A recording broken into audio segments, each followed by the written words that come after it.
We present Speedy Death by Gladys Mitchell, dramatised for radio by Elizabeth Proud, with Mary Wimbush as Mrs. Lestrange Bradley, Leslie Phillips as Carstairs, and Michael Cochrane as Bertie Phillipson. Speedy Death. I know what I know, and I deduce what I deduce. I am a psychologist, not a policewoman. Accusation is not my business, nor is storytelling. Mr. Carstairs would be a better choice for that.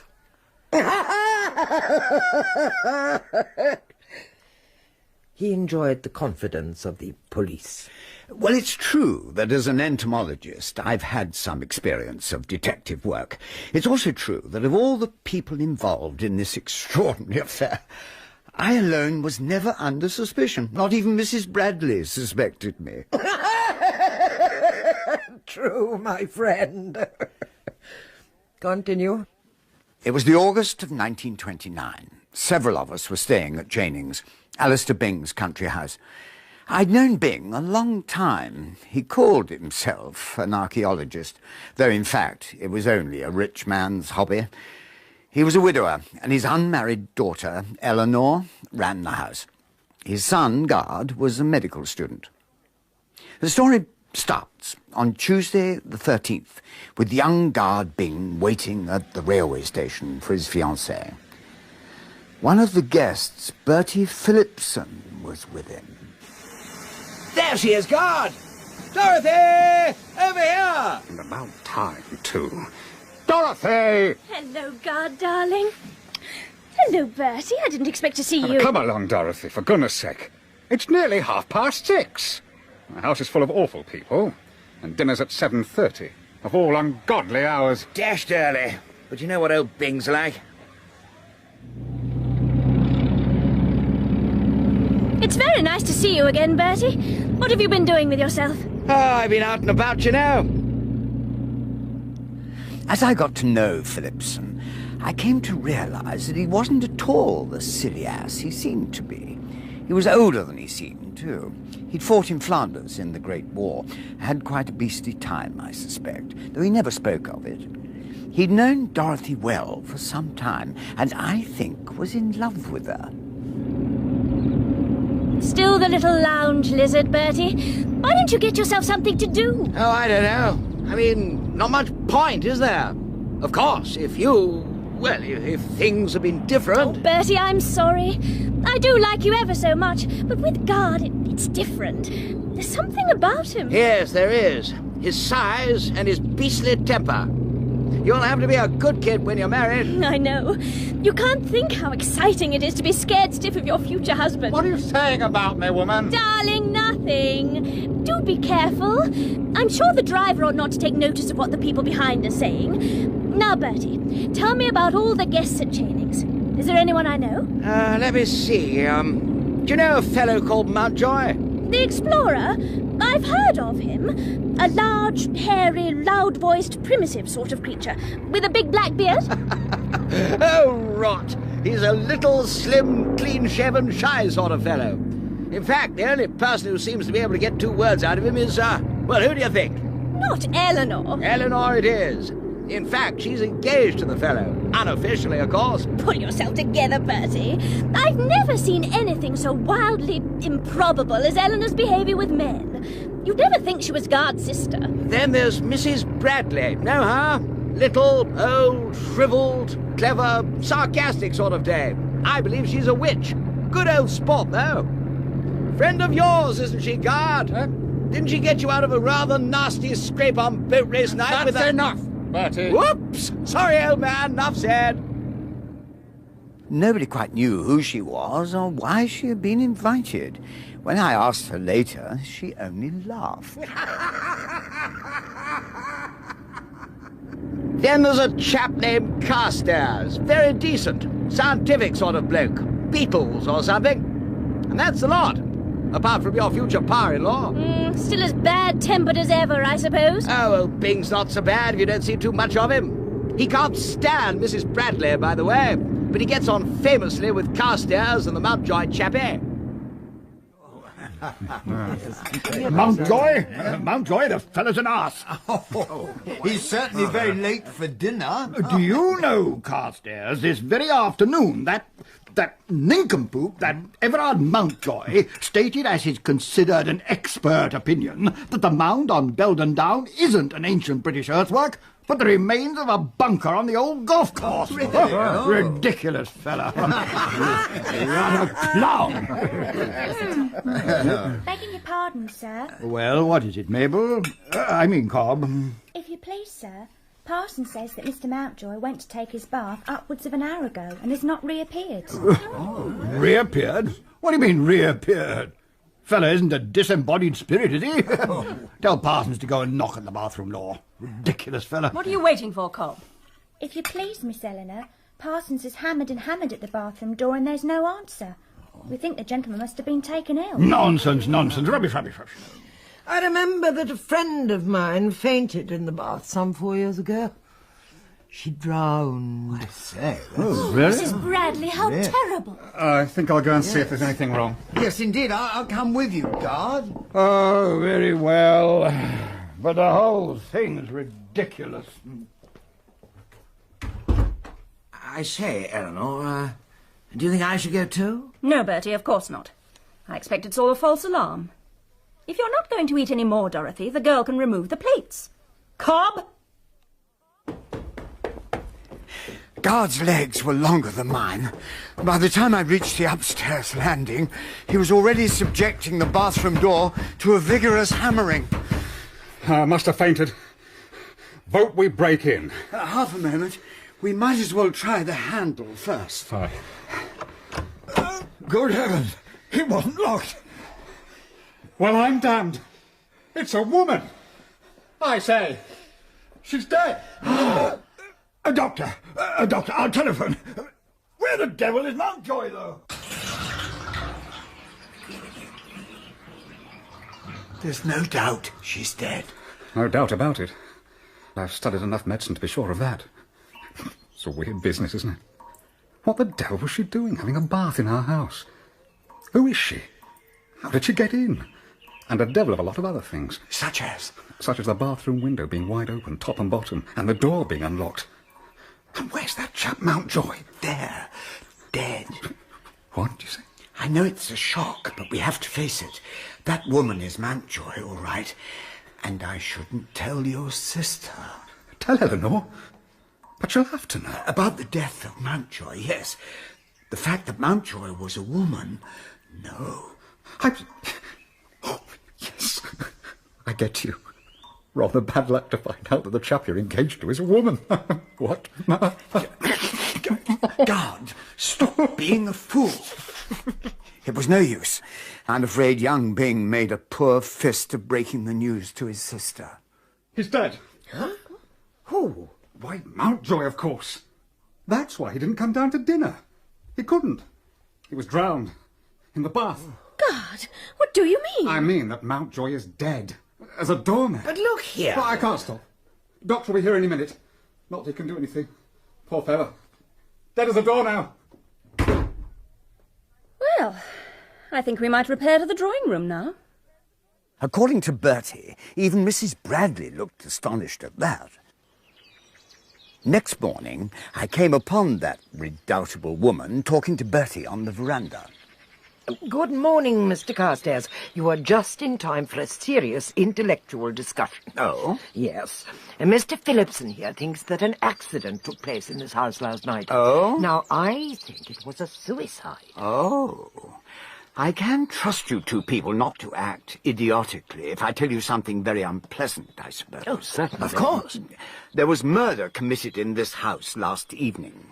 Ah, fancy that. What do you say, Carstairs? I say murder. Carefully planned, deliberately executed murder. First, there is the queer fact that although a man known to the scientists of 2 continents as Everard Mountjoy went into that bathroom, we found an unknown woman drowned there, and no trace of Mountjoy except his dressing gown. What? A woman? But dash it, Garde said that the dead person was Mountjoy. Yes. You mean that Mountjoy went into the bathroom, locked the door, flung off his dressing gown and turned into a woman? It seems incredible. It does, but it must be the truth. Besides, he did not lock the door. Didn't lock the door? Nope. Extraordinary. Yes, rather. Especially as... Exactly. Then there's another thing. Yes? The bathroom window was wide open at the bottom. Well, but doesn't that show that the real Mountjoy, the man, left the bathroom by the window, and that the woman, whoever she was, then entered the bathroom the same way, or by the door? No, I'm afraid it won't wash, Phillipson. First, where did this woman leave her clothes? Secondly, why should Mountjoy take the trouble to climb out of the window when he could just have walked out of the front door?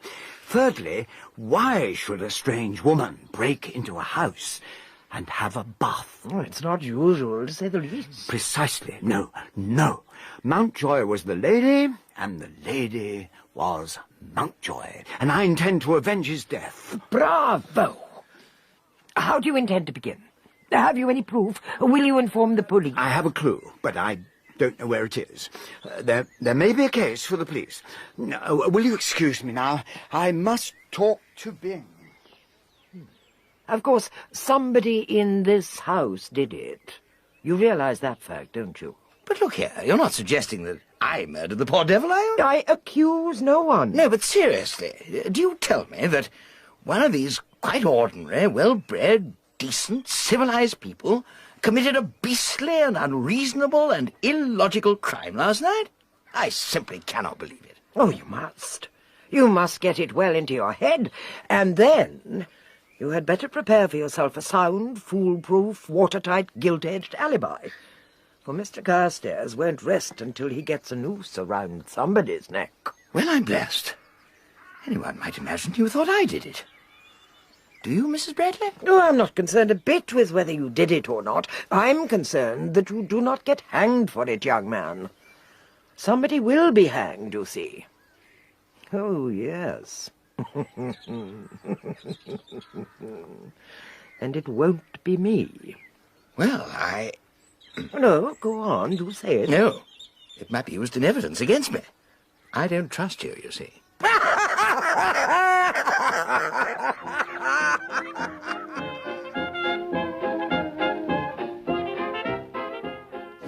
I found Alistair Byng in the library in his most truculent mood. I take it very ill that you should suggest that such a thing as a murder could occur in my house, Carstairs. All kinds of wild rumours may spread. Look here. I feel that we should at least try and prove whether the dead body is that of Everard Mountjoy. There can be no doubt, Alistair. Didn't Mountjoy lose 2 fingers on the left hand after an accident on one of his hunting trips? Yes, he did. Those 2 fingers on the left hand of the corpse are missing. There'll be an inquest, of course, and all sorts of scandalous tales bandied about. Eleanor will be most upset. Maybe, but what concerns me is the fact that Mountjoy was murdered. You have no proof. You have no right to make such a statement. The unholy act, if that is what it was carried out at a time when everybody was dressing for dinner. That is to say, at a time when nobody can fully account for himself or herself. Upon my word, Byng, you're quite right. And then there's the fact that the intruder knew that Mountjoy wouldn't even cry out at the sight of him as he clambered in through the window. Ah, but the murderer didn't get in by the window. Why didn't he? Because it's a physical impossibility. The bathroom window is at least 20 feet above ground level, and there's no foothold for climbing. But there's a balcony outside Miss Clark's room, next door. Oh, nonsense. It's too hideously dangerous an undertaking for words. No sane person would dream of attempting it. No sane person. Look here, we can soon settle whether or not it is a possible feat. Let us have another look at the bathroom. Oh.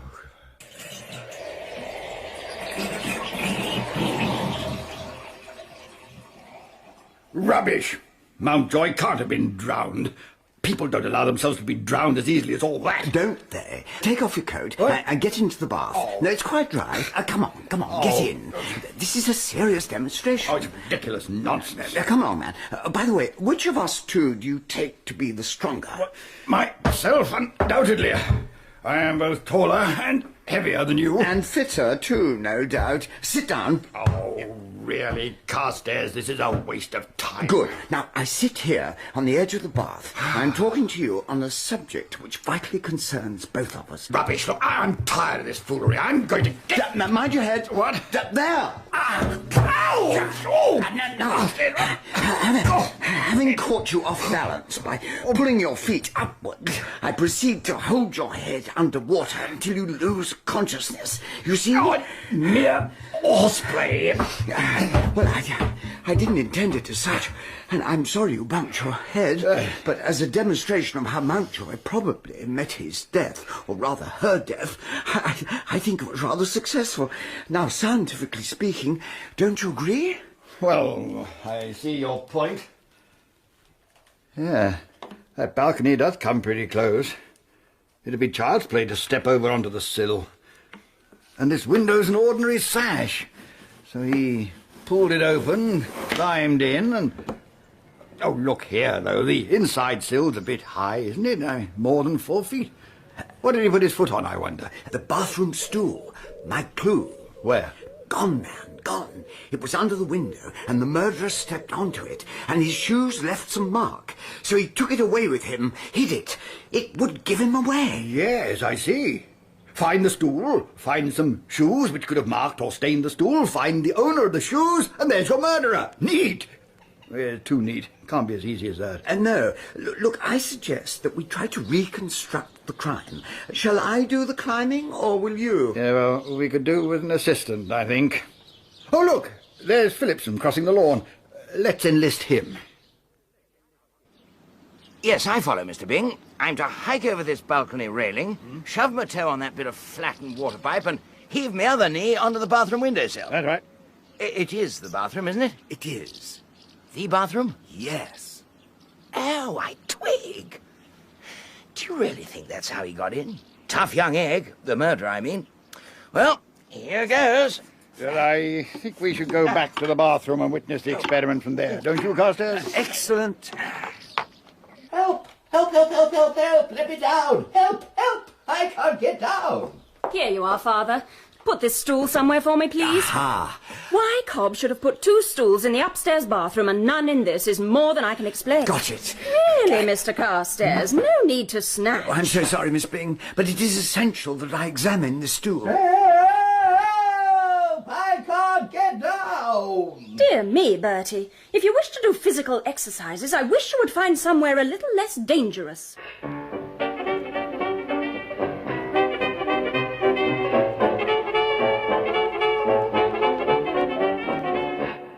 You might have jumped, you idiot, instead of sitting there gibbering. Well, if I had, I should have gone clean through the floor. Well, that proves that the murderer must have had something to step down on. But not the stool, eh, Mr. Carstairs? It's as clean as a whistle. Garde quite right. Rather puts an end to your theories, I'm afraid, Carstairs. And where's the motive, anyway? Yes, indeed. I'd give a good deal to know what motive anybody in this house had for murdering Mountjoy. Exactly. No, I'm afraid it was just a nasty accident. Oh, and by the way, all of you, I'm sure I needn't ask you not to let Eleanor know that Mountjoy was really a woman. It's bad enough for the poor girl, without breaking her pride as well as her heart. I must say, Father, she shows no sign of a broken heart, as far as I can see. Although you never really know what old Sis thinks or feels about anything. Still, it's devilish awkward having to remember that she doesn't know her young man was a young woman. After a sleepless night, I took myself off to the summer house to think things out. I just decided that what I really wanted was an intelligent listener, when Mrs. Bradley popped up, for all the world like a Cheshire cat. There's something peculiar going on in this house, and it perturbs me. You do think it was murder? Oh, yes. And the clues must be all round us, but we can't even see them. Well, we know some. Window open at the bottom, unlikely deceased would have had it so. Door unlocked, unlikely deceased would have neglected to lock it. Bathroom stool missing. Oh, that's been found. My best clue's gone west. Oh, found? Where? In the bathroom, on the top floor. The maid appears to have put 2 stools in the upper bathroom and none in the lower one. That is exceedingly amusing. Did you question the maid about it? No, but Miss Byng said... Oh, Eleanor. What exactly did she say? Merely that she found 2 stools in the upper bathroom and couldn't imagine what Cobb had been thinking about. You don't think she was lying? Oh, if Eleanor said she found 2 stools up there, she was probably speaking the truth. But do you mean to tell me that you didn't have a look at the other stool? Good heavens, what a fool. I mean, you mean that the other stool... Exactly. Oh. Too late, my friend, I fear.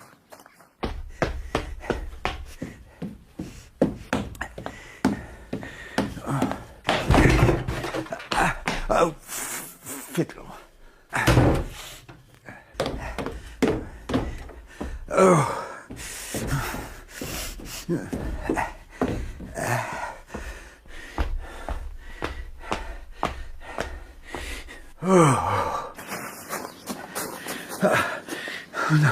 Not proven. Wonderful what a little turpentine will do. Are you a witch? No, merely a fairly observant human being. Well, of course you're quite right. Mabel Cobb told me that Miss Byng noticed a mark of paint or tar on the cork top and gave orders that it should be cleaned off. Hence the strong smell of turpentine hanging about the house yesterday. Seems to me that Eleanor couldn't shield the criminal better if she knew who he was. You think she knows something? You must question everyone, slowly and patiently. Yes, but supposing they object? They will love it. Well, shall we start with Alistair Byng? What exactly are you attempting to insinuate, Carstairs? Oh, insinuate! Come now, Byng.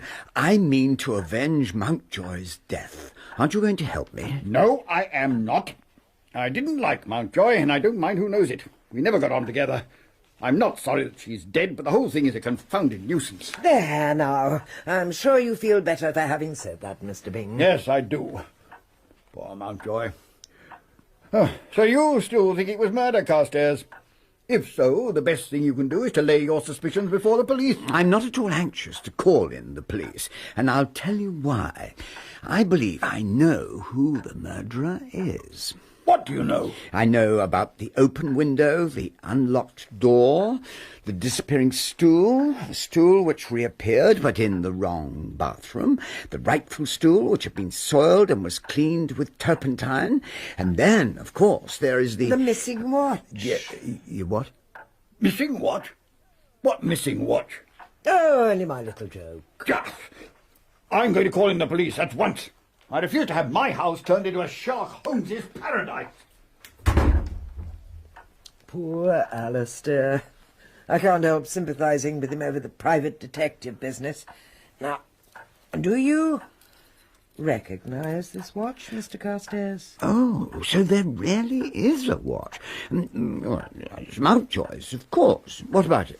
It wasn't in Mountjoy's bedroom after her death yesterday. I know because I looked for it. And this morning I found it. It was at the bottom of the jug on Mountjoy's washing stand. The jug was 3/4 full of water. Drowned watch, drowned woman. What? Why did she keep a watch in the toilet jug? It seems utterly idiotic. Put another word in place of idiotic, and I think you've hit it. Mad? Mountjoy was mad, and it wasn't murder, thank goodness, but suicide. Oh, I'm so glad you found that watch. Are you? Well, I hate to undeceive you, but it was most certainly a murder. And not Mountjoy, but the murderer was mad. Oh, but... Well, in that case... Oh, please go on. Oh, nothing. You were going to say that if I'm right, then your conclusion as to the murderer's identity must be wrong. Good heavens. Is it clairvoyance? Merely applied psychology. So now, do tell me who you thought it was. I thought it was you. Oh!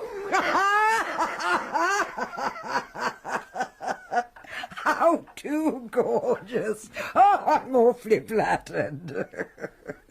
No, it really was rather a neat method of putting out of the way a person one disliked. Only I shouldn't have forgotten that I'd left the window wide open. Besides, I'm not quite long enough in the leg for that climb from the balcony to the bathroom window. I tried it this morning before anyone was up and found I couldn't quite manage it. A very obvious point, which would certainly have occurred to me later. But in any case, I'm convinced now that you didn't take Mountjoy's life. You see, whichever way you turn, you come up against this snag. Who had a motive for killing that poor woman? Poor woman. Poor woman. I don't follow. There goes the gong for lunch. I will leave you to cogitate, Mr. Carstairs. Drowned watch. Drowned woman. Poor woman. Mrs. Bradley really was extraordinary. If I hadn't been convinced that she wasn't the murderer, I should have been equally convinced that she was. Drowned watch, drowned woman, indeed. Meanwhile, however, Alistair had already taken a hand in the matter. After lunch, he called me into the library.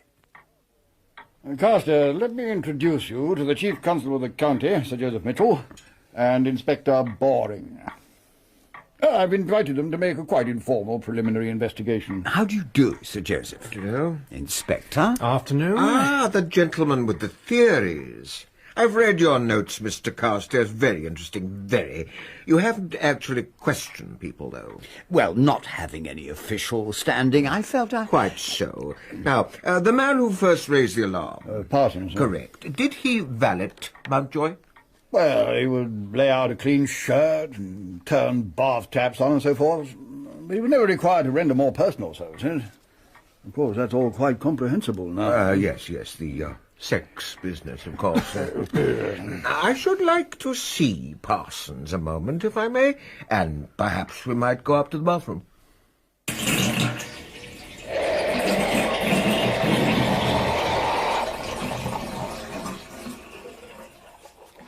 Parsons, you remember running the bath for Mr. Mountjoy on the evening of his death, don't you? Yes, sir. Did you turn on both taps at once? No, sir. The hot tap first. I then tested the temperature of the water with the bath thermometer and reduced the heat by means of the cold tap to the number of degrees specified by Mr. Mountjoy, who was very particular in such matters. Evidently.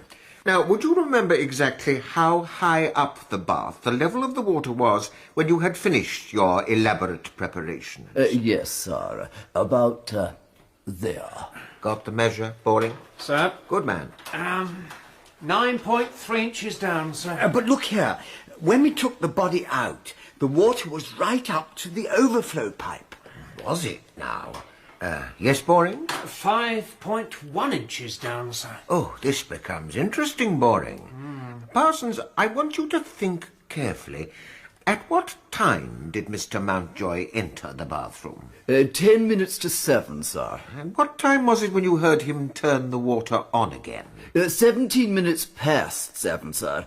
I remember because Mr. Mountjoy was what you might call a quick bather, sir. In and out and dry and half-dressed inside a quarter of an hour he was.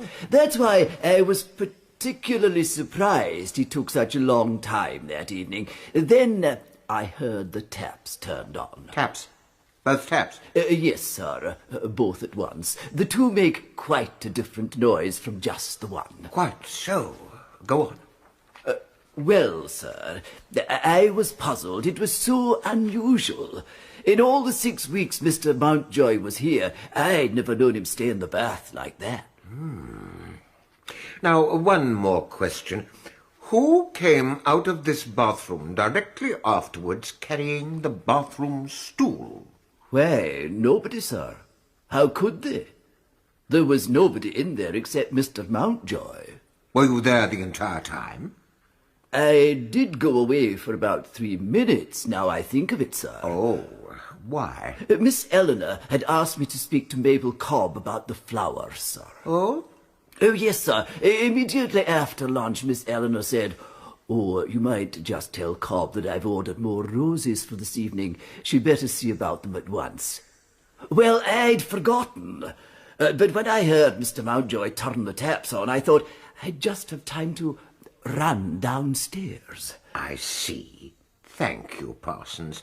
You have been of tremendous assistance. Thank you, sir.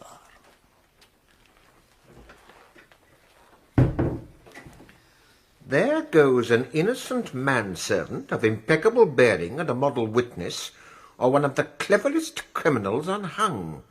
And for the life of me, I can't tell which. Well, you don't mean that you think Mountjoy was murdered? I haven't the slightest doubt of it being. I shall need to interview the entire household to find out who can be acquitted of suspicion.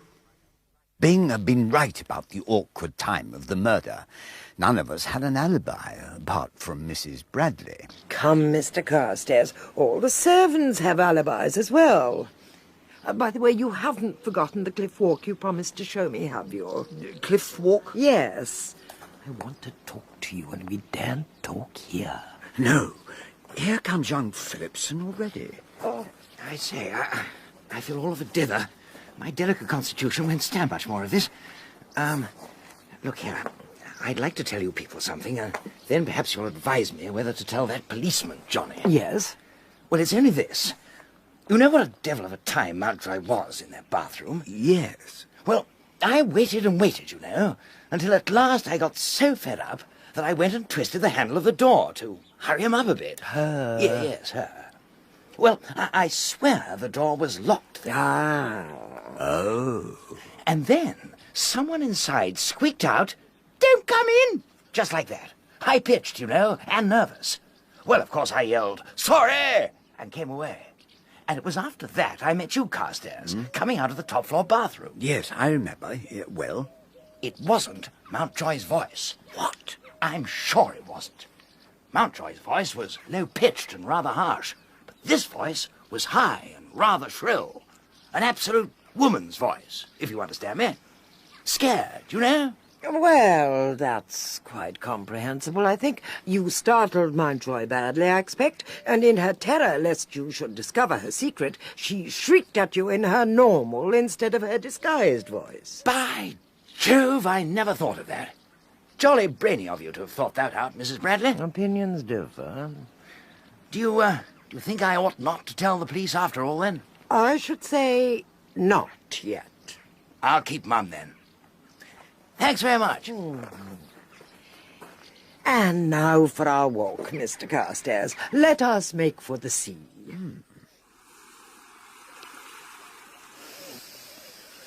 Oh, delightful. Very. But we didn't come just to enjoy the sea air, did we? No. Queer about that voice young Phillipson heard. It must have been Mountjoy. Oh, impossible. Mountjoy must have been dead by that time. Yes, but your own perfectly plausible explanation just now. Merely to put young Phillipson off the scent. You see, the guilty person must never know that anybody suspects anything. It would be fatal. If my deductions are correct, and as they're based on pure psychology, I don't suppose they'll turn out to be at fault, we have to deal with a person who values life so little that she will stick at nothing. She? But surely this wasn't a woman's crime. I am sure of it. But the climb from the balcony to window? Not at all difficult. I could do it if I were an inch longer in the leg. Look here. Who knew that Mountjoy was a woman? No one. Are you sure? Surely you can put your finger on the person in the house who hated Mountjoy with the intense and bitter hatred of one whose finest feelings, whose noblest emotions have been played with, huh? Mocked at, scorned, derided. Good God, of course. Let us go back to the house. Oh, poor girl. Yes. Do you really mean that? Of course. We're all murderers. Some in deed and some in thought. This one saw her opportunity and took it. Dinner, by tacit consent, was a cheerful meal. Only Bertie Phillipson appeared preoccupied, and after dinner, Mrs. Bradley dragged him out into the moonlit garden. Mr. Phillipson, we can speak freely out here. Eleanor's been making herself a nuisance to you, hasn't she? What? How on earth do you know? Tell me all about it. Well, when I stayed here 2 years ago, Eleanor began to suggest that I should, well, fall in love with her, I suppose you'd call it. Mm-hmm. Once, she asked me outright to marry her. I tried to let her down lightly, you know. Then she made a suggestion. I can't go into that. But I let her see how horrified I was and made some excuse to old Bing and left. Well, I only came down here this time because Garde said Eleanor was engaged, and I was keen to see Dorothy again. Mm-hmm. And I thought Mountjoy had probably put me out of the running. Yes? Well, all was right as rain until Monday evening after dinner. And then she started leaning against me and trying to hold my beastly hand. It was awful.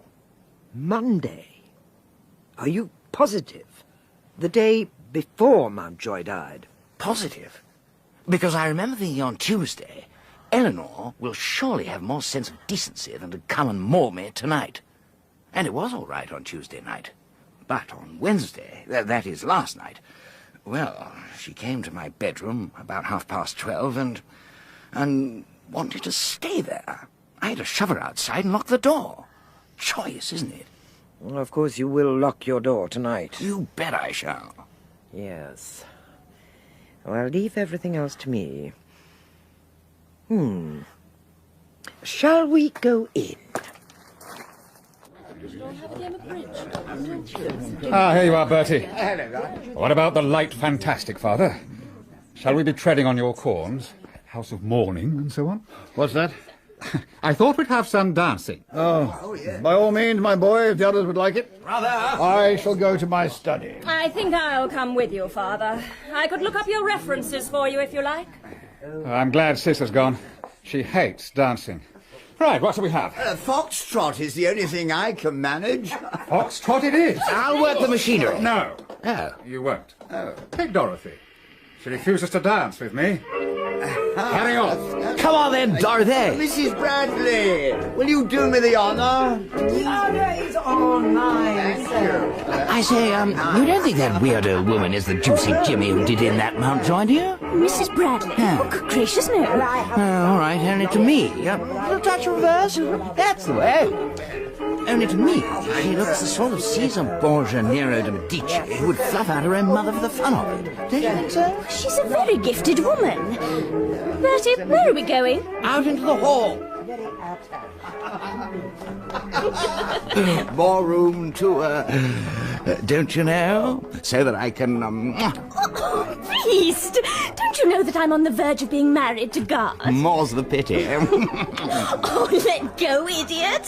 Oh, Eleanor. I say, Eleanor, please go and ask Garde to shove on a waltz. I feel in the mood for it. So it appears. Tell him that I'll lend him his wench for the next dance for 3. If he's a good boy, that is. Oh, put me down, fool! Quick, or I'll tell my young man. Such goings on. There, my pretty one. Did I ruffle its pretty feathers then? Eleanor! That's my clock, you bad girl. Be careful, Dorothy, you'll cut yourself. Any damage? Good heavens, what a fuss. I'm so sorry, Dorothy. Don't mention it. It really doesn't matter a scrap. Dorothy, dear. Leave them to clear up the mess and come out for a breath of air. Did you say it was your clock? Your own actual property? Yes. I always take it with me when I visit people. It's like a friendly voice if I wake up in the night. But why should Eleanor be carrying it about the house?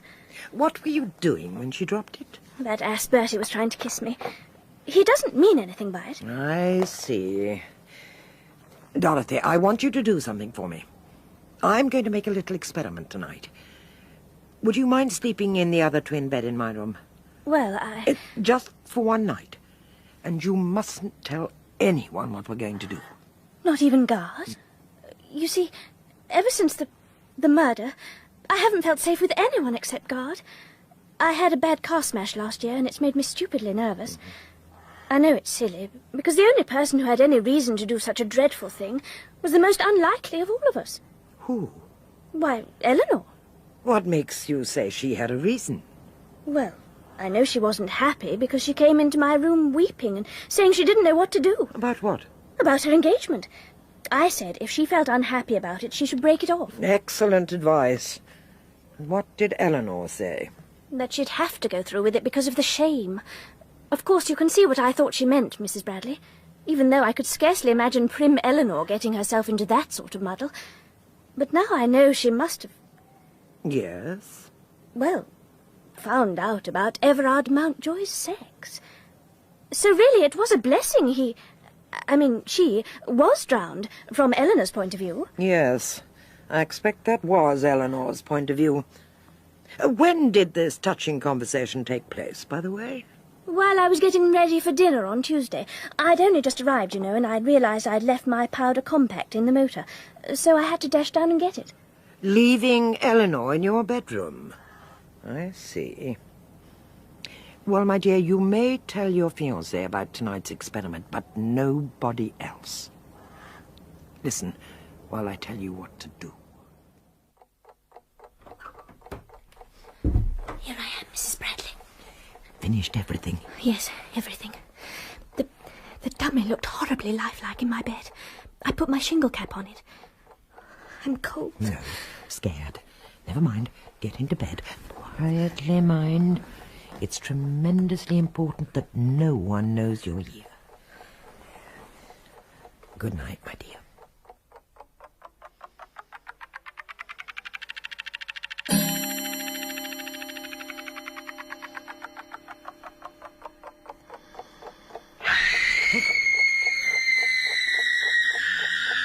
What was that? Scream. What did you think it was? Oh, isn't it horrible? Yes, it is, but it might have been worse. What's going on?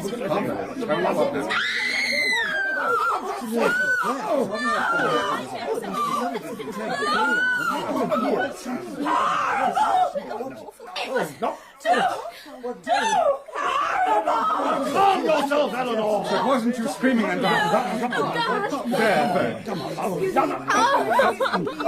Eleanor, do please calm yourself and speak coherently. And silence, please! Mabel, Parsons! Silence! Now then, Eleanor, tell us what has happened. I had neuralgia, and I thought Dorothy might have some aspirin. So I went into her room to ask for it. And well, go and see for yourselves. It's horrible. Horrible! Steady on, girl. Garde, don't leave Dorothy's side until I come back. Right. Now, Eleanor, come along. Come with me. I'm going to give you something to make you sleep, and when you've taken it, I'll send someone along to see how you are. No! No! Don't send anybody. I only want to be left alone. Please. The rest of us went into Dorothy's room. Lying on the bed was a dummy, its head cunningly fashioned from a Guy Fawkes mask, partly obscured by a rose-pink shingle cap. Gruesome enough in all conscience, but what was infinitely worse was the fact that the head was staved in as though from a terrific blow, and lying across the dainty coverlet was a heavy poker. We were still recovering from our first sight of this monstrosity when Mrs. Bradley arrived. Just look at this, Mrs. Bradley, will you? I think we must be harbouring a maniac. Yes. Nasty. Nasty. It's frightful. The poker. Yes. But supposing I had been lying there instead of the dummy. Well, you weren't. So it's all right. But I should have been, if it hadn't been for Mrs. Bradley. Hey? What's that? It's true. I should have been sleeping here tonight if Mrs. Bradley hadn't suggested this experiment. You mean it was your idea to fashion this frightful effigy, Mrs. Bradley?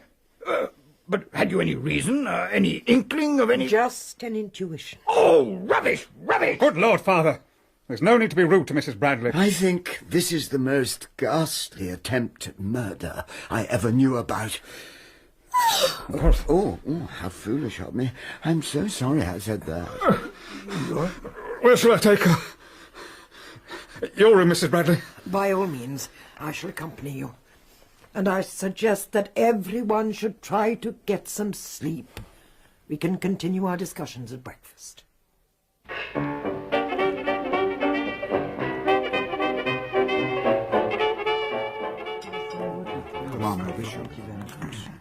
I thought the end of the world was come, and that we were listening to the last shriek of the damned. So did I. Absolutely. Eleanor is apparently washing off the shock. At least the bathroom door was locked, and I assumed it was Eleanor. Poor Eleanor. By the way, Bertie, where were you last night? Well, I did begin to get up, but when I saw the mobs of people on the landing, I thought I might as well get back to bed. Well, I'm jolly glad Dorothy was sleeping in Mrs. Bradley's room. I knew she was going to, of course. Yes, so did I. What? I overheard your conversation with Dorothy. The devil. So you knew where she was all the time? Yes, but it's a beastly business. I mean, anyone who would want to put a topping girl like Dorothy out of the way must be absolutely mad. Eleanor! What's Eleanor? Alistair? Where is Eleanor? In the bathroom, that horrible place! Oh, I should have locked it up and disconnected the water. Get her out!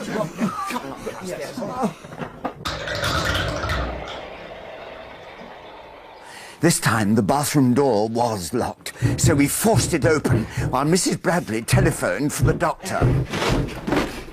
Sure enough, Eleanor was inside, clad in her dressing gown, lying over the side of the bath with her head touching the bottom. Oh, heavens! Good God! She's drowned. We carried her into her bedroom and attempted artificial respiration.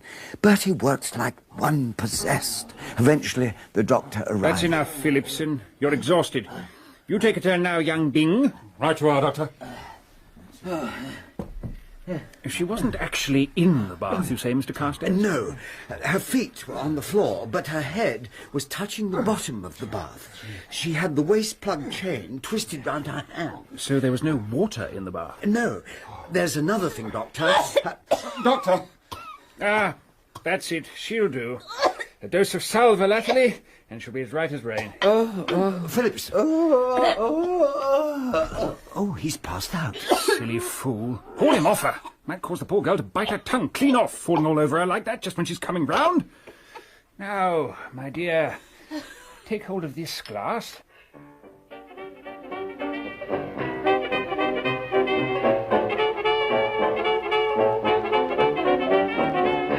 Eleanor, my dear, Sir Joseph and Inspector Boring have asked to see you. I hope you feel better, Miss Bing. Quite, I thank you. Oh, glad to hear it. Well, if you feel equal to doing so, we should like you to answer a few questions. First, I should like to request my father to descend to the study for a copy of one of the Latin authors. Which one, my dear? Anyone you like. But don't return with it in less than a quarter of an hour. I imagine these gentlemen will have concluded their inquisition by that time. Yes. And now, Miss Bing, we want you to tell us what caused you to fall headfirst into the bath this morning. I was overcome by a feeling of extreme faintness, and was unable to call for help before I was wrapped in complete oblivion. The only wonder is that I am alive to tell the tale, or so I am informed by those who rescued me. Yes, yours is a devoted family circle. Oh, come now, Miss Bing, there's no need for us to fence. Who are you shielding? Fence? Shielding? Pray explain yourself. Who attempted to murder you in the bathroom this morning? Come now. My dear Inspector, you are talking the most utter nonsense. Nobody attempted any such thing. I fainted, as I have told you. That is all I can say. And as I am still weak, I feel sure you will relieve me of your presence as soon as possible.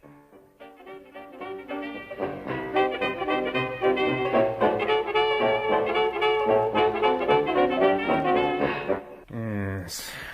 Of course she's lying. You mean... Sir, somebody half-throttled that young woman. I spotted the bruises on her neck. You sound sympathetic, Boring. Well, I can understand his feelings. There are some women that are past all bearing, and Miss Eleanor Byng is one of them. Now, I wonder who she's shielding. What do you say to a little general interrogation, sir? Carry on, Boring, carry on.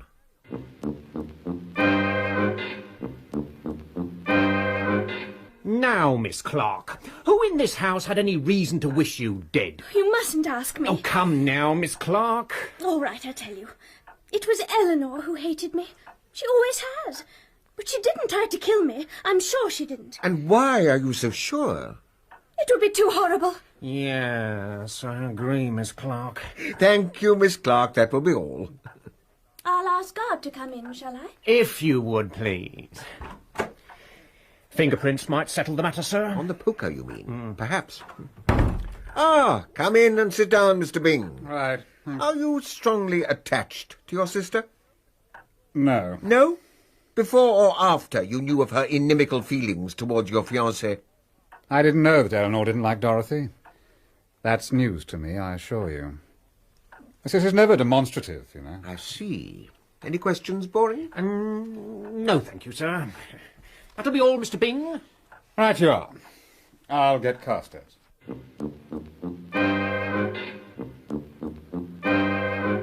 Well now, Mr. Carstairs, who killed Mountjoy? To the best of my knowledge, Mountjoy was the victim of an accident. But yesterday you said I've changed my mind. Good morning. Of course, he won't be able to shuffle like that in the witness box. Who's next? Ah, good morning, Mrs. Bradley. Good morning, gentlemen. And now then, I should like to make a statement. Yes, of course. I take it, Boring, will you? Yes, sir. When I was invited to stay at this house, I was intensely interested from the start in Eleanor Byng's psychological makeup. Of course. Also staying here was the woman Mountjoy. We all thought she was a man. Obviously, Eleanor thought so too, for they became engaged to be married. And less than a fortnight later, Mountjoy met her death. I think you had doubts yesterday, Sir Joseph, as to the cause of that death. Frankly, Mrs. Bradley, I think Mountjoy was murdered. Then if I tell you that I had reason to believe that the murderer of Mountjoy had designs also upon the life of Dorothy Clark, you won't be surprised that I took the girl into my room. Well, we'd like to know what made you think an attempt would be made on the girl's life. Also, of course, we'd be interested to know the identity of the murderer. Until this morning, I should have said it was Eleanor Byng. Huh? Now I am not at all sure that Mountjoy wasn't the victim of an accident. How did you fix on Eleanor Byng? I haven't any proofs which a jury would consider evidence, but I could suggest a motive. Now, that has puzzled me a good deal, the apparent absence of motive. I present to you the picture of a woman 28 to 30 years of age, intelligent and healthy, but emotionally starved. One day a man comes into her life. They find mutual attraction in one another's society. They become engaged. Yes, now, why did the woman, Mountjoy, allow herself to become engaged to poor Miss Byng? It may be that Mountjoy was urgently in need of money. Eleanor has a comfortable fortune, and the other woman may have counted on her dupe's fear of ridicule being strong enough to keep the secret of Mountjoy's sex. The other explanation may sound to you extraordinary, but it is more probably the correct one. Have you heard of sexual perversion? Not a pleasant subject. Oh, I don't propose to discuss it. But I do suggest to you that Mountjoy may have formed a very real and very strong attachment to Eleanor. It is a possibility, of course. Whatever happened, one thing must be regarded as certain. In some way, Eleanor discovered the truth about her lover. Motive. Revenge on the person who had deceived her. Exactly. That's what I should have said. Until this morning. That is certainly a very ingenious theory, Mrs. Bradley. It does provide a strong motive for the crime. Did they tell you about the watch? Watch? Mountjoy's watch, which was discovered by me at the bottom of the washstand jug. Drowned watch, drowned woman. That concludes my voluntary statement, gentlemen. But what exactly made you think there would be an attempt on Miss Clark's life? Oh, I knew that Eleanor would kill the girl if she could. For one thing, Eleanor is quite mad, you know. Oh, I think you're wrong. We talked with Miss Byng this morning, and I never saw anyone who appeared more entirely in possession of all her mental faculties. And then the clock clinched it. Oh, I didn't tell you how she smashed the clock. Clock? What clock? The Freudian clock. Dorothy's clock. Smashed clock, smashed woman. My dear man, she positively flung it on the ground when she saw them kissing. I think we are wasting time, madam. Good morning. Good morning, gentlemen. Oh, that is a nasty cough, Inspector. Hot lemon and honey is very efficacious, I believe. Let's go and have some food. That woman unnerves me. And this afternoon we must get on with the fingerprinting. I was rather disappointed not to be included in the fingerprinting process. It appeared that my thumbprint was so clearly different from that found on the poker that it would have been a waste of police time. It was at this point, that is on Saturday morning, that Inspector Boring began to confide in me. You're looking very jovial this morning, if I may say so, Mr. Carstairs. Oh, yes. Well, I'm going to a wedding. Oh. Mr. Garde Byng and Miss Clark are getting married by special licence. Are they, by Jove? Oh, that's a bit out of the ordinary, isn't it, sir? I mean, yesterday we take everybody's fingerprints, and today these two go and get married. Well, I really can't see that the two things have anything to do with one another. Can't you, sir? Well, I can't prove Miss Mountjoy was murdered, and yet I know, the same as you know, that murder was done. But I don't know that murder was done. As I told you yesterday, I've changed my mind. Oh, now, Mr. Carstairs, if Mountjoy wasn't murdered, why did someone try to kill Miss Byng? I mean, somebody still thinks she was the murderer. And why are these two people in such a hurry to get married? Special licence, indeed. Or perhaps they think Miss Clark stands in need of a husband's protection. Protection? Oh, Mr. Carstairs, you've hit it. They're afraid of another attempt on her life.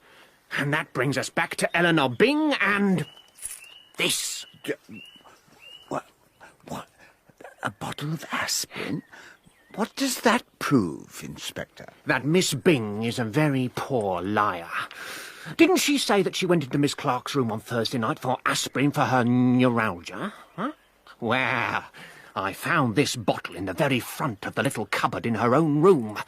The label says 50 tablets. The bottle contains 31, and it's fairly safe to assume that she hasn't taken 19 since Thursday, so they were bought before then. This, taken in conjunction with the fact that the fingerprints on the poker show that Miss Byng was the last person to handle it, justifies me in assuming that she dealt the blow to that dummy. Hope I haven't been boring you. I don't usually say off a whole long piece like that, but I wanted to get the hang of my ideas. Inspector, you belie your name. Beg your pardon, sir? Boring. You most certainly are not. Oh, thank you, sir. I think I'll just go and establish, if I can, exactly when this aspirin was purchased. I hope you enjoy the wedding. Good heavens, Mrs. Bradley. What are you doing in that bush? Oh, I thought that man would never go, and he does hate me so much. I didn't want to spoil his day by confronting him. You, on the other hand, are his little ewe lamb, aren't you? Well, it would seem so. In fact, I think I could murder the whole lot of you and still get off scot-free, even though I should be the only one left alive. What it is to have influence. Now, I want to know your version of all that has occurred since we last talked together. I'm forced to the conclusion that the murderer is a homicidal maniac who killed Mountjoy and attempted to kill first Dorothy and then Eleanor, and for all I know may be lurking behind the summer house at this moment. Whoa! I should run for your life. Yeah, but there's one point I'm not quite clear about. I thought you'd noticed the screen. Passing over your quite unique habit of reading my mind, why did Eleanor scream like that? Well, why do women usually scream? Because they're in agony or in danger or frightened? Let us say suddenly frightened.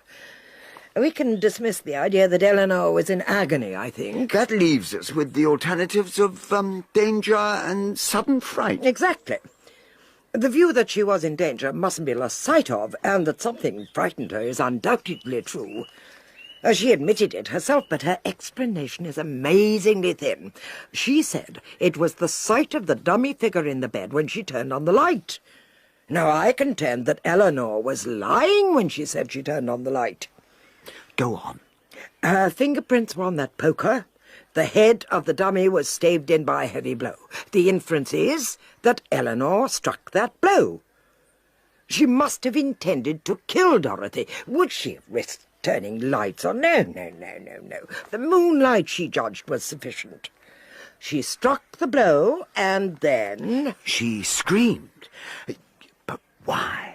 Because somebody was hiding in the room, and this person sprang out and confronted her. He switched on the light. It was his unexpected appearance and his fierce, almost murderous attitude and expression that caused Eleanor to scream. Not only did she realize that someone had seen her kill Dorothy, but she thought her own life was in danger. But she didn't kill Dorothy. No, but she thought she had. But... And don't you see that this also accounts for the attempt made on Eleanor's life? If Eleanor had killed Dorothy, she herself would never have left that room alive. Because Dorothy was safe, the unknown witness let Eleanor go. Later, however, he thought better of allowing her to remain at liberty to injure Dorothy on some future occasion, so he entered the bathroom next morning and, as he thought, drowned Eleanor in the bath. I expect he worked tremendously hard yesterday morning trying to bring her round. Oh, it must have been a staggering shock to him when she recovered. You say him? I'm sure he's a man, because we can all account for Eleanor, and Dorothy and I can account for one another. So that leaves yourself, Alistair, Garde, and Bertie. Which one do you choose? Garde is the likeliest. A fair guess, but a mistake, I think. Try Bertie Phillipson. Bertie? Oh, no. Oh, nonsense. Then perhaps you'll tell me why he didn't join the rest of us on the landing outside Dorothy's room. Wasn't he there? You know he wasn't. Don't you remember how Garde teased him at breakfast about his non-appearance? He was still hiding behind Dorothy's bed. I could wager he spent a remarkably uncomfortable half-hour or two wondering if Eleanor would give him away. Yes. If all this is true, why didn't she? She is in love with him. One increasing purpose runs through the whole of these unhappy affairs, and the theme is Eleanor's desire for Bertie Phillipson. Oh, now, I really must go and dress for the wedding. Did you say there were to be 2 bridesmaids? Yes, Eleanor and a nice girl named Pamela Storbin. She'll come back after the ceremony for lunch, and Bertie will drive her home after dinner. I see. What a shame that Bertie is such a charming squire of dames.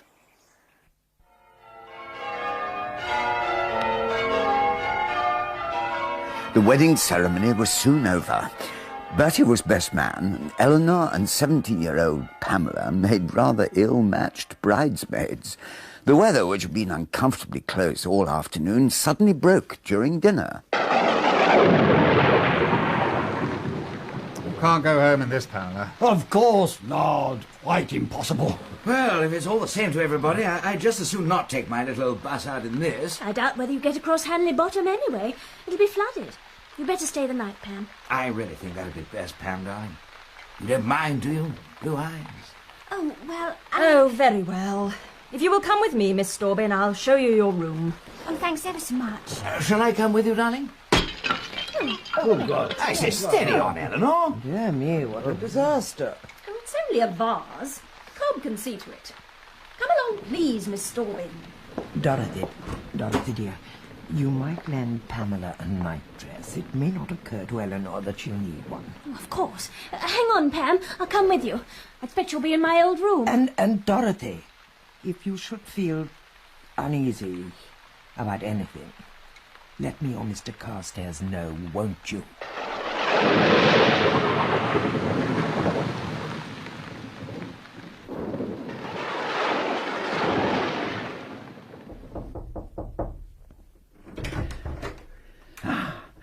Phillipson, there you are. Oh, I hope you're not feeling sleepy, because I've got a job of work for you. Dashed annoying of you, Carstairs. What is it? Help me keep watch in Dorothy's old room, where young Pamela was supposed to sleep. Yeah, well, what's the game? Where is Pam sleeping, then? Shh, shh, huh?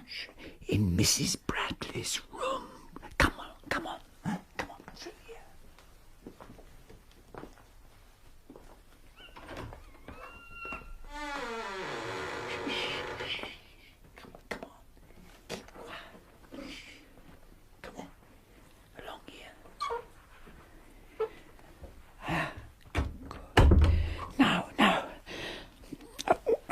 I've moved the bed out about another 4 inches, so we shall be more comfortable behind it than you were last time. What?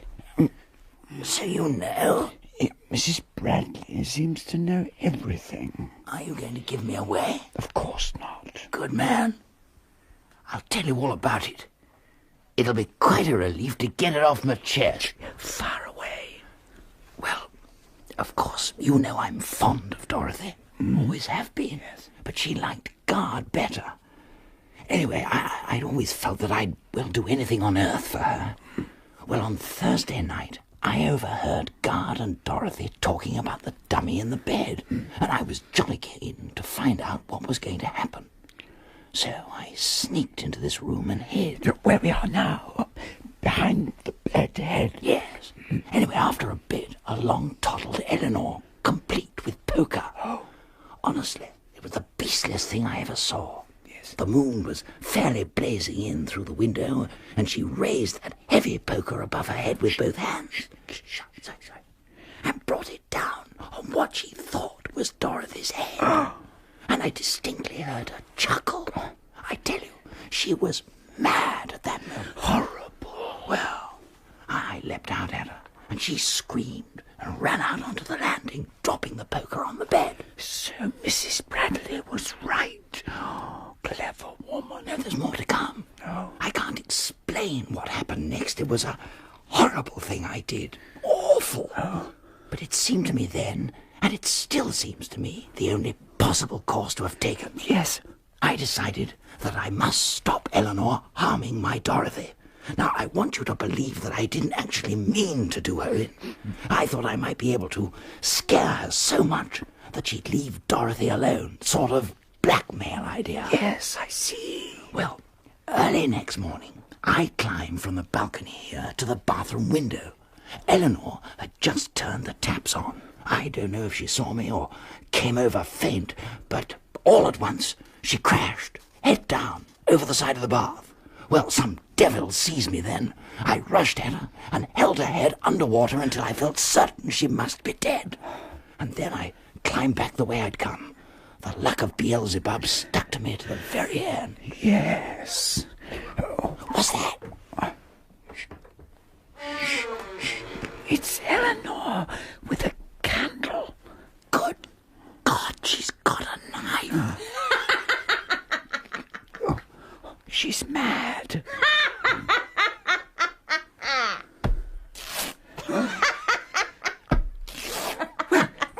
For heaven's sake, stop her! Go. Now then, stop this.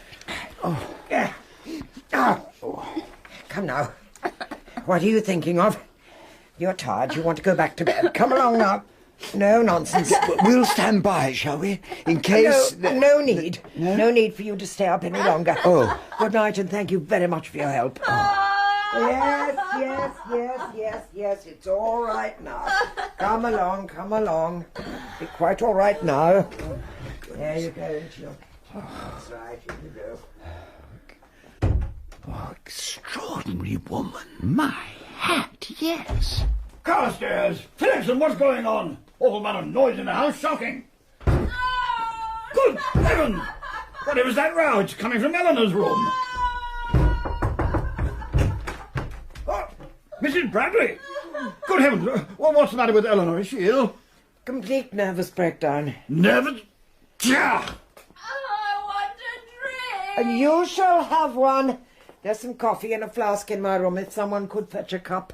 A cup was found. Mrs. Bradley poured a generous amount of milky coffee into it. Eleanor drank to the dregs. When she appeared to be asleep, we left her.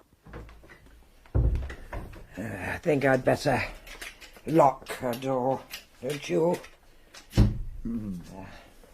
Mr. Byng, you better have the key. What? Oh, very well. Now then, to bed. To bed. Good night. Good night. Yes, I think I'll toddle off too. Good night. Night. Yes. Why didn't you tell Alistair? I have nothing to tell him. Eleanor isn't insane, if that's what you mean. But damn it, she's dangerous. Oh, yes, I know. But only when anybody takes a liking for Bertie Phillipson. Oh. It's an awful situation. Still, we must hope for the best. And in the morning, it appeared that the best had happened. Eleanor's body was discovered in the locked bathroom. She was colder than the cold water in which she lay.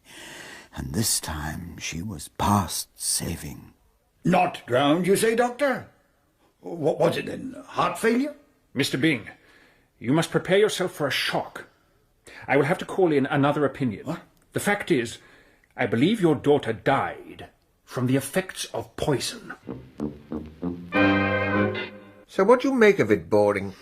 Suicide, do you think? Funny drug if it was, sir. Hyoscine hydrobromide. Not easily obtained. Apparently it's used in the treatment of mental patients. Is it indeed? Isn't that Mrs. Bradley's line of country? Psychoanalysis? Exactly, sir. We found a wine glass in the deceased's room. It's being analysed. Now, Mrs. Bradley says she gave the girl a sleeping draught in that wine glass. She also gave her a cup of coffee from her own flask in a cup procured from the kitchen, and she did that in front of witnesses. Yeah, the trouble is the maid took the cup and washed it up. Didn't old Byng say that Mrs. Bradley locked Eleanor's door and gave him the key? Yes, Sir Joseph. Well, you'll find that key worth thinking about, Boring. Well, sir, we've received the analyst's report on the wine glass. It contained an ordinary sleeping draught, just as Mrs. Bradley said. If only we could have got onto that dirty coffee cup. Oh, you mustn't assume that it would have contained traces of the poison, Boring. Now, what about the key of the bedroom door? That's got me properly puzzled. Mr. Byng threw it away in a fit of panic, he says. But that interfering maid, Mabel Cobbn, spotted him throwing it into the lily pond. I fished it out all right, but it wouldn't fit the door. Aha! That brings us back to Mrs. Bradley. Yes, sir. That key fits the bathroom door. Yes, I thought as much. But the locks of the two bathrooms are identical, you know. But Mrs. Bradley could have handed Alistair Byng one bathroom key and used the other herself, while still keeping possession of Eleanor's bedroom key. Aha! That silly little man, Boring, thinks I did it. Makes matters very awkward for me since the coffee cup was washed up, you know. Good Lord. No wonder you're perturbed. Good Lord, indeed. Of course, they will find no trace of poison in the dregs in my flask, which was not washed up. Oh, if only Mabel Cobbn had left well alone. I shall find myself in the dock before many weeks are out, you mark my words. Oh, come now. I shall plead not guilty, and I shall get Ferdinand Lestrange to conduct my case. He's a very young man, isn't he? He is 39 and was born on my 18th birthday. He's my son, by my first husband. Really? Clever boy, Ferdinand. Mrs. Bradley! A word, please! You see? Good heavens. Oh, while I think of it, Mr. Carstairs, could you give Dorothy her little bottle of lavender water for me? Oh, yes, of course. Thank her very much, and tell her my head is much better. There you are. Yes, Inspector? Beatrice Lestrange Bradley, I arrest you for the wilful murder of Eleanor Millicent Byng, and it is my duty to warn you that anything you say may be taken in evidence against you. Oh, Garde, I'm looking for Alistair. The most frightful thing has happened. Mrs. Bradley has been arrested. Mrs. Bradley? Oh, they can't. Well, that's choice, I must say. We must find some clue to her innocence. I want to see Alistair. That's just what you can't do. Silly ass has gone to Tibet. Gone where? It's the truth. He must have left before anyone was up this morning. We've only just discovered from his papers where he's gone. Yeah, and that's a bit vague. Look here, though, Carstairs. We've come across Eleanor's diary. Is it likely to be any help to Mrs. Bradley? Well, there's no doubt that poor old sis killed Mountjoy, if that's any help. Some of the things she wrote quite curdle your blood. And there's another thing. According to Eleanor's diary, Mr. Byng was having an affair with Mabel Cobbn. What? Yeah. Fruity, isn't it? But is it true? Well, it certainly explains Eleanor's attitude to Mabel. She was trying to persuade her father to let the girl go. And Alistair refused. Yes, that explains a lot. I'd better question Mabel, I think. How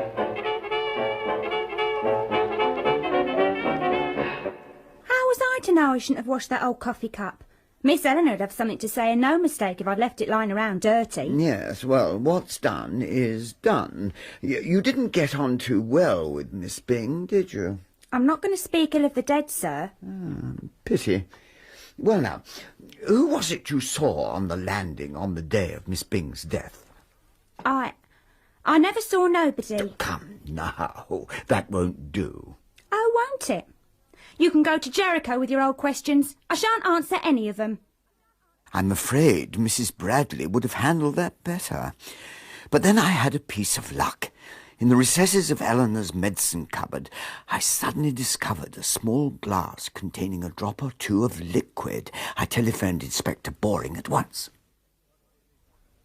What's this, the usual red herring? I've a friend endurance file, Inspector, and I'm not missing any chances. I suppose you'll test this glass for fingerprints? You suppose, right, sir. And just suppose the stuff in the glass is hyoscine and the fingerprints are Mrs. Bradley's. Then what? I have more faith in Mrs. Bradley's common sense than to suppose any such thing.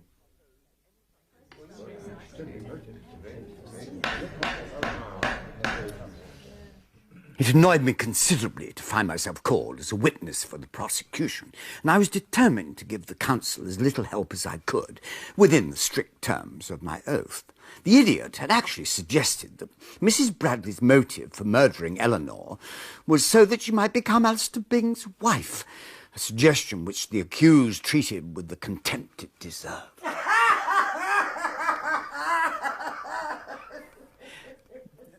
This reaction undoubtedly had its effect on the jury. Clever woman. My chance came during the cross-examination by Ferdinand Lestrange. Mr. Carstairs, can you tell the court where Alistair Byng is now? On his way to Tibet. Indeed. Why did he leave England? I understand there was an unfortunate affair with one of the maidservants. I see. Exactly the kind of man, in fact, that one would expect to find a prisoner risking her neck for. It soon became clear that the absence of motive was the weak part of the prosecution's case. That, and the fact that no trace of the poison had been found in Mrs. Bradley's possession, or anywhere else, for that matter. Otherwise, the evidence against Mrs. Bradley was very strong. Then came the turn of the defence. Gradually, witness by witness, Lestrange demonstrated that nearly everyone present in that house on the night of August the 18th had equal opportunity and more reason to kill Eleanor. Finally, he came to the medicine glass I had found. Well, Inspector, what did the residue in the glass prove to be? A solution of hyoscine hydrobromide. And did you also find a bottle containing hyoscine hydrobromide, or its traces? We did not. Neither among the effects of the deceased, nor in the possessions of the defendant? No. It is one of the baffling elements of the case, my lord. And were there fingerprints on the glass you found? There were. The prints were those of the deceased woman. That would seem to me to point to suicide, my lad.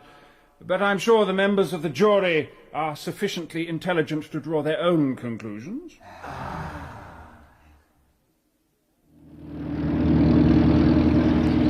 Oh, thank goodness that's over. Darling, anyone would think you had your doubts about the verdict. I should think anybody might be a bit windy when they've got a friend in the dock. Still, there wasn't a shadow of evidence against her, was there? I don't know. After all, when a woman's guilty of murder, there must be some evidence of it somewhere, you know? Guilty? Well, who the hell do you think did it then, if she didn't? But the jury said not guilty. Yes, and very nice, too. But I like the old girl. Between you and me, darling, my sister was as mad as a hatter.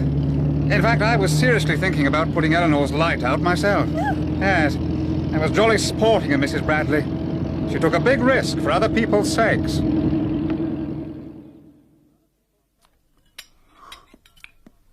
Of course, Mother, you did do it. Oh, yes. Yes, of course I did it. One day I'll tell you how. Tell me why. It's difficult to do that. I had no personal feeling in the matter, you know. It all simplified itself to this. If I didn't kill Eleanor, she would kill Dorothy. Or more possibly, if I didn't kill Eleanor, Garde might. Or more terribly, Eleanor would kill Dorothy, then Garde would kill Eleanor, and the law would kill Garde. Just as well for us that the British public doesn't believe in disinterested actions. Of course, if I'd been prosecuted...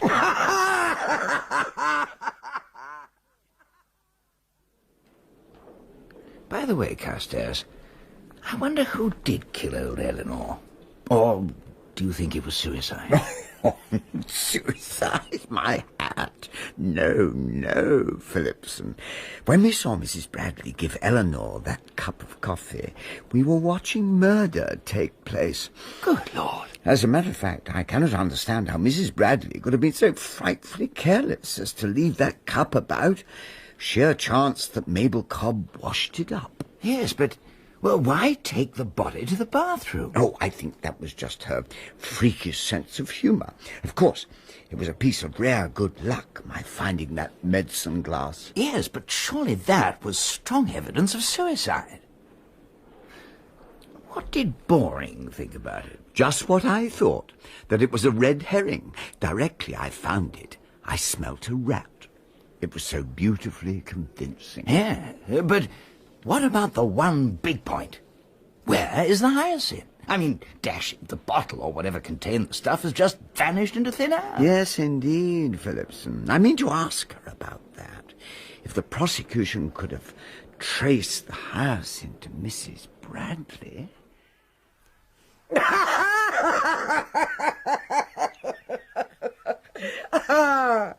But that, my friend, was what they could never do. You see, I hadn't it in my possession after I was arrested, and neither had I hidden it anywhere. Then where? It is you who have hidden the hyacinth bottle so well. But I don't understand. Since I cannot be tried twice for the same offence, I will confess to you that I did poison Eleanor. I administered the poison in the coffee which I gave her. And as for the hyacinth, you know better than I where it is. What did you do with the little dark green bottle of lavender water I asked you to give to Dorothy? So that's what it was. Dorothy had her own bottle, of course, and returned me yours. Well, you'd better make sure that she returned the right bottle. Mine had a tiny label on the bottom. Then it's yours I have. But why was I chosen for the role of accessory after the fact? Because Boring loved you so. Don't you remember telling me how much he doted on you? Oh, poor Boring. That man worked very hard and very intelligently. He really deserved to win his case. But I don't understand. About the coffee cup? Well, that was a hard piece of luck, Mr. Carstairs. I took a great deal of trouble to wash out that cup in the flask, and I ran a dreadful risk in stealing down to the kitchen to obtain the dregs of some undrugged coffee with which to dirty them both again. Ah, so if the dirty cup had been analysed, Boring would have found... coffee! I found that my intelligent anticipation had been ruined by the zealous Mabel. I was obliged to lay another trail. You remember the doctor gave Eleanor sal volatile after she was nearly drowned by darling Bertie? Yes. Well, I put a little hyacinth into that glass, assuming that it still bore her fingerprints, and then slid a fish slice underneath it, thus managing to carry it to the cupboard without imposing my own prints over Eleanor's. And you cleverly found it. A fish slice? What would you have used then? Oh, I don't know.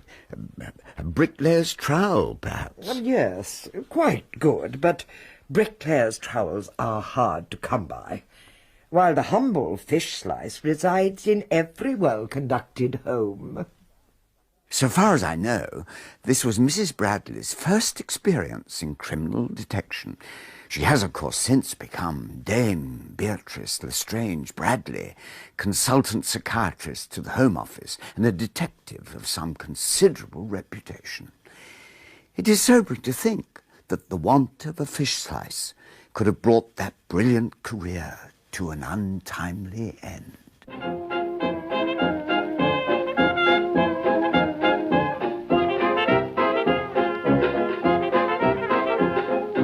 That was Speedy Death by Gladys Mitchell, dramatised for radio by Elizabeth Proud. Mary Wimbush played Mrs. Lestrange Bradley, Leslie Phillips, Carstairs, Michael Cochrane, Bertie Phillipson, and Philip Sully, Garde Byng. Alistair Byng was played by Garard Green, Eleanor Byng, Rowan Suart, Dorothy Clark, Teresa Gallagher, Mabel Cobbn and Pamela Staubin, Lois Burgess. David King played Sir Joseph Mitchell, Christopher Scott, Inspector Boring, Simon Treves, Ferdinand Lestrange and the Doctor, and Fraser Parsons. The play was directed by Sue Wilson.